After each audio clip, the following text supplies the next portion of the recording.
కీర్తనల గ్రంథము 41వ అధ్యాయము. బీదలను కటాక్షించువాడు ధన్యుడు. ఆపత్కాలమందు యెహోవా వానిని తప్పించును. యెహోవా వానిని కాపాడి బ్రతికించును. భూమి మీద వాడు ధన్యుడగును. వాని శత్రువుల ఇచ్చకు నీవు వానిని అప్పగింపవు. రోగశయ్య మీద యెహోవా వానిని ఆదరించును. రోగము కలుగగా నీవే వానిని స్వస్థపరచుదువు. యెహోవా, నీ దృష్టి ఎదుట నేను పాపం చేసియున్నాను, నన్ను కరుణింపుము, నా ప్రాణమును స్వస్థపరచుము అని మనవి చేసియున్నాను. అయితే నా శత్రువులు నా విషయమై చెడ్డ మాటలాడుచున్నారు. వాడు ఎప్పుడు చచ్చును, వాని పేరు ఎప్పుడు మాసిపోవును అని చెప్పుకొనుచున్నారు. ఒకడు నన్ను చూడవచ్చిన ఎడల వాడు అబద్ధమాడును.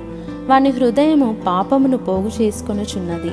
వాడు బయలు వెళ్ళి వీధిలో దాన్ని పలుకుచున్నాడు. నన్ను ద్వేషించు వారందరూ కూడి నా మీద గుసగుసలాడుచున్నారు. నశింపజేయవలెనని వారు నాకు కీడు చేయని ఆలోచించుచున్నారు. కుదురని రోగము వానికి సంభవించియున్నది. వాడు ఈ పడక విడిచి తిరిగి లేవడని చెప్పుకొంచున్నారు. నేను నమ్ముకొనిన నా విహితుడు, నా ఇంట భోజనము చేసినవాడు నన్ను తన్నుటకై తన మడిమెనెత్తెను. యెహోవా, నన్ను కరుణించి లేవనెత్తుము. అప్పుడు నేను వారికి ప్రతీకారము చేసేదను.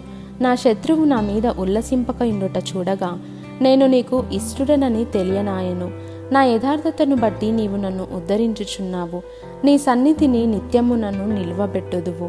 ఇశ్రాయేలు దేవుడైన యెహోవా శాశ్వత కాలము నుండి శాశ్వత కాలము వరకు స్తుతింపబడునుగాక. Amen, amen.